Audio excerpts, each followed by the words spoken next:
3, 2, 1.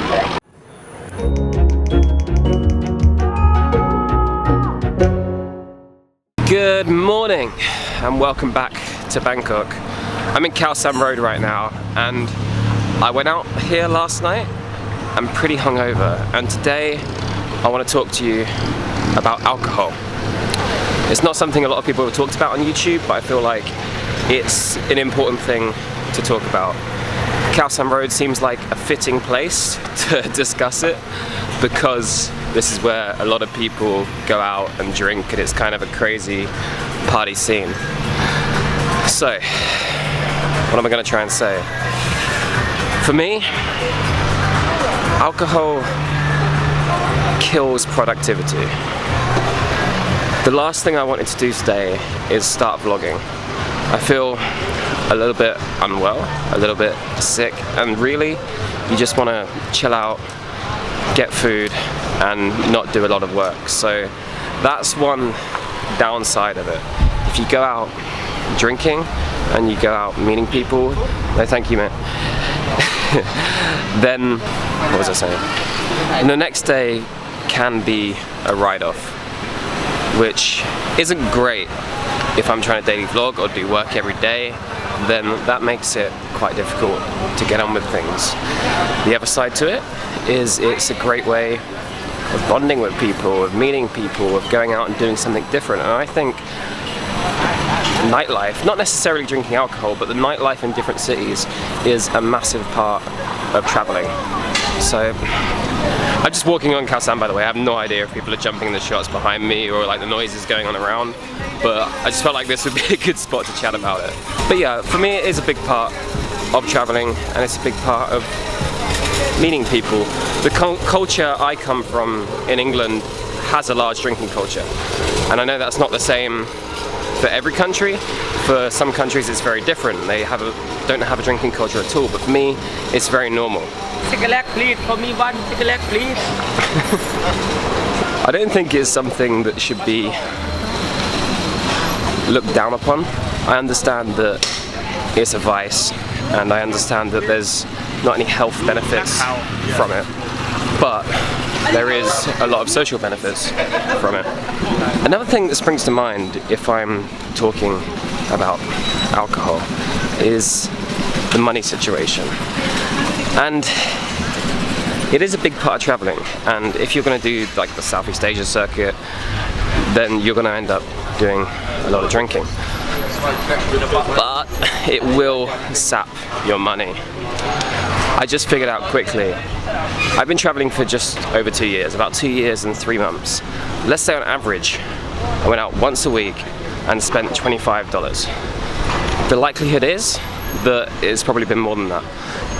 But if it was that, $25 per week, 2 years, 3 months, that would be just about $3,000 spent on alcohol.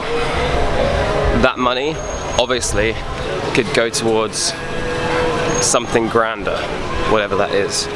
$3,000 is a lot of money, and some people might think that's completely wasted.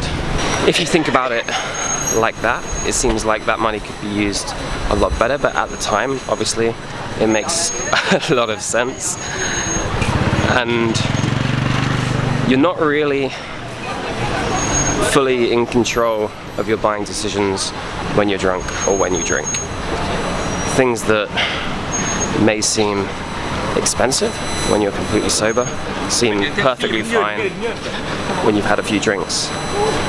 And that's an issue when you're traveling for a long time, because you need to budget, and let's say you set a budget of $10 a day, $20 a day, $30 a day. As soon as you start drinking, that budget goes out the window. I think honestly it's one of the biggest things that people spend money on when they're traveling. If you were just staying in a room, having food, water, the cost would be very small. If you introduced alcohol to the equation, then your costs go up like that. But again, I don't think it's something that's necessarily bad. I just got to the end of the street now. I'm going to start walking back that way. Of course it is bad for some people. Some people, alcoholics, people with addictions, alcohol can be very bad for them, or people that aren't fully in control of themselves, that get very drunk, it can be quite dangerous. But I don't think for most people, as long as you drink in moderation, that I don't see a problem with it. And like I said, it is a big part of the traveling scene. For example, where we are right now, this whole street just turns into clubs, bars, and people partying, meeting each other, socializing from all over the world, people from different countries, different continents, all meeting because they've had a drink and they're open to more social situations. I think it can be great for that, it can be great for bonding and meeting people, like I said. The real issue with it is productivity. For me, there is no way I could do what I do if I drank a lot. There is no way possible that you could be a real successful person, I think, personally anyway. I'm sure there's lots of people that have proved this wrong in the past, but you could be a really successful person and push on and keep creating new things, keep working hard if you drank a lot. And so that's why I tend to drink with people maybe once a week. It just doesn't fit into my work ethic. Anyway, I know this has been just a sort of long ramble about something, but I felt like it was something I wanted to talk about, and it hasn't really been covered that much. I know there are a lot of vloggers and people on YouTube that drink because they do, but it's not something that most people post about or leave in their vlogs, and it's something that I've chosen to leave out of my vlogs previously as well.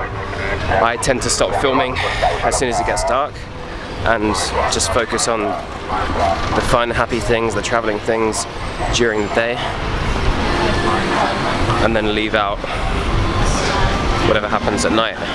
But also, I mean, I do that because the lighting's bad at night, like you don't get very many good shots, and because I don't want to go out and lose my camera somewhere. But I just felt like it was something that was worth talking about. Anyway, I'm going to finish it there. Fun, exciting things happening again tomorrow. But for now, I hope you enjoyed that. Let me know if you want to see more of that sort of stuff, me talking about just single topics. And if you do want to see more of that sort of stuff, then comment below what you'd like me to talk about, and I'll look through them and see what we can do for the next video. But for right now, I'll just say thank you for watching, and this is my life.